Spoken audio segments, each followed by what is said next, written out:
आज हम लोग भाषा अभ्यास पेज 57 करेंगे। 56 हम लोग कर चुके हैं, तो एक बार फिर से हम लोग देख लेते हैं क्वेश्चन नंबर 4 से।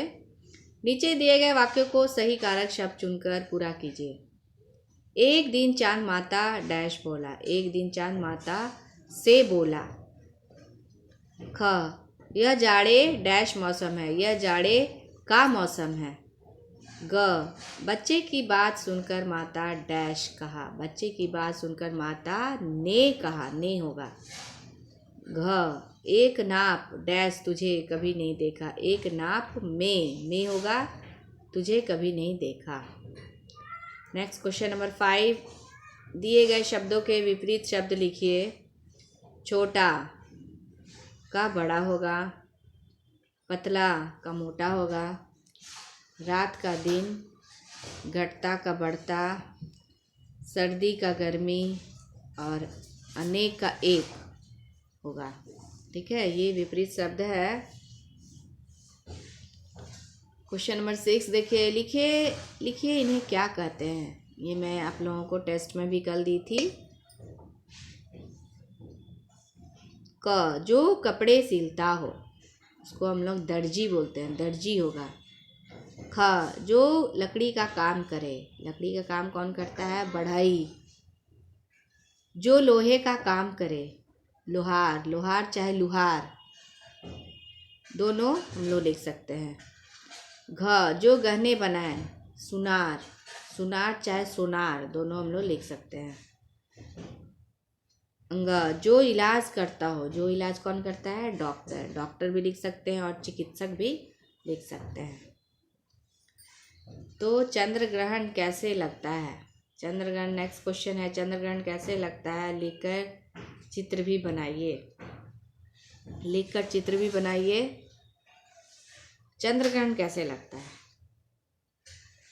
जब चंद्रमा पृथ्वी के ठीक पीछे उसकी छाया में आ जाता है तब चंद्र ग्रहण होता है। ऐसे में सूर्य, पृथ्वी और चंद्रमा लगभग एक सीधे रेखा में अवस्थित होते हैं। ठीक है, तीनों जो है वो पैरेलल होते हैं, एक सीधा अवस्था में होते हैं और तब ये चंद्र ग्रहण लगता है। चंद्र ग्रहण कैसे लगता है? फिर से मैं दोहरा रही हूँ। जब चंद्रमा पृथ्वी के ठीक पीछे उसकी प्रछाया में आ जाता है तब चंद्र ग्रहण होता है। ऐसे में सूर्य, पृथ्वी और चंद्रमा लगभग एक सीधी रेखा में अवस्थित होते हैं। ठीक है, तब चंद्र ग्रहण लगता है। इसका चित्र आपको बनाना है। पेज 58 में आपको चित्र बनाना है। उसके बाद नेक्स्ट क्वेश्चन नंबर 8, बताइए इस दिन चांद की स्थिति कैसे होती है। चांद की स्थिति पूर्णिमा के दिन कैसे होती है?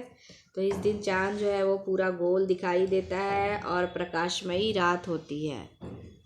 ठीक है, चांद पूर्णिमा के दिन चांद जो है वो बहुत गोल दिखाई देता है, पूरा गोल दिखाई देता है और रात जो होती है वो प्रकाशमयी होती है। अमावस्या। अमावस्या की रात कैसी होती है? इस दिन चांद जो है वो दिखाई नहीं देता है, मतलब चांद गायब रहता है और रात जो है वो अंधकारमयी होती है। ठीक है, अमावस्या के दिन चांद दिखाई नहीं देता है, रात जो है वो अंधकारमयी होती है। क्वेश्चन नंबर 9, भारतीय कैलेंडर को देखकर लिखिए कि इन तिथियों को कौन से त्योहार होते हैं। इन तिथियों को कौन से त्योहार होते हैं? तो पूर्णिमा के दिन हम लोग क्या क्या मनाते हैं? कार्तिक पूर्णिमा मनाते हैं, गुरु पूर्णिमा मनाते हैं, होली मनाते हैं, सत्यनारायण भगवान की पूजा भी हम लोग करवाते हैं, मधु पूर्णिमा हो गया, ईद हो गया। ठीक है, ये सब हम लोग पूर्णिमा के दिन मनाते हैं। हनुमान जयंती भी इसी पूर्णिमा के ही आसपास हम लोग मनाते हैं। अमावस्या। अमावस्या हम लोग क्या क्या मनाते हैं अमावस्या के दिन? मौनी अमावस्या मनाते हैं, वट सावित्री भी होता है, दीपावली होता है, इसी में महालया अमावस्या भी होता है। ठीक है, इस तरह से हम लोग अमावस्या में हम लोग मनाते हैं। और हम लोग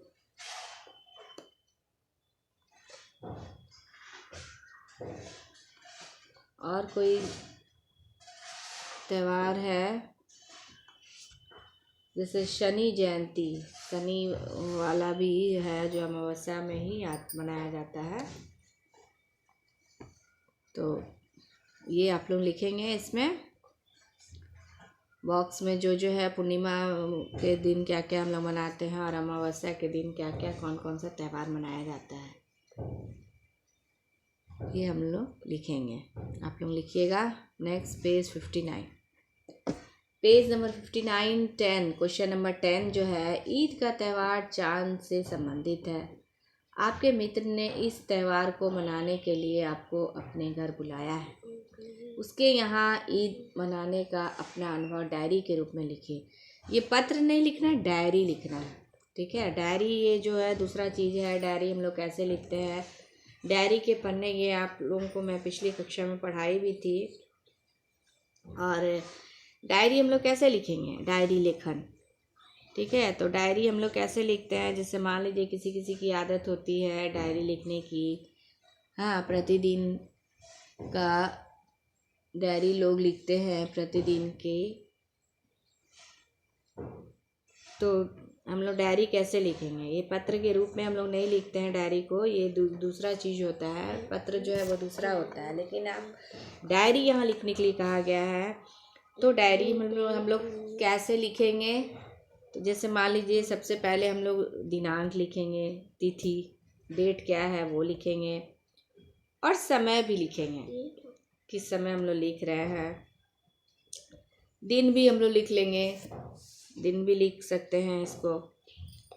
और हम लोग क्या लिखेंगे, उसके बाद हम लोग अपना क्या अनुभव हुआ है, मित्र के यहाँ गए हैं, मित्र आपको बुलाया है, दावत दिया है, ईद की दावत दिया है, मित्र ने आपको निमंत्रित किया है, ठीक है, निमंत्रण दिया है, तो आप गए हैं। उसके बाद जब आप लौटते हैं तो आप क्या लिखते हैं डायरी में, वो आपको लिखना है। तो हम लोग पहले दिनांक लिख लेंगे, समय लिख लेंगे, ठीक है, और दिन भी लिख लेंगे।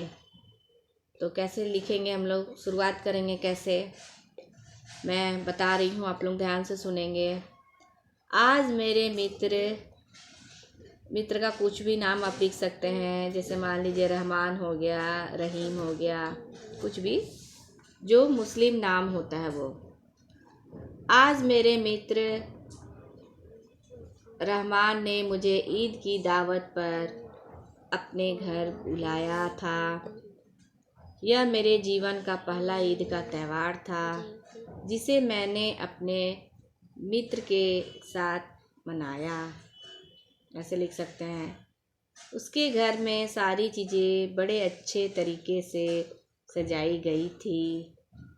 उन्होंने इस त्यौहार की तैयारियां बहुत पहले से ही शुरू कर दी थी, क्योंकि ईद का त्यौहार जब हम लोग मनाते हैं तो एक महीना पहले से रमज़ान लोग मनाने लगते हैं, ठीक है। एक महीना पहले से लोग रमज़ान मनाते हैं और अंतिम दिन जो होता है रमज़ान का वो ईद का त्यौहार उसके बाद हम मनाते हैं लोग। उन्होंने उस दिन बड़े अच्छे अच्छे पकवान बनाए थे। उन सभी व्यंजनों में मुझे सेवइयाँ बहुत अच्छी लगी।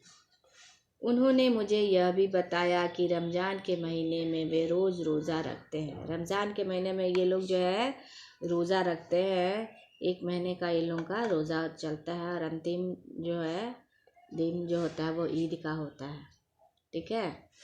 इस त्यौहार को सभी आपस में मिलकर मनाते हैं और खुदा से सुख शांति और बरकत के लिए दुआएं मांगते हैं, ठीक है। ऐसे हम लोग को लिखना है डायरी। यही आपका डायरी हुआ और अंत में आप अपना नाम लिख दीजिएगा।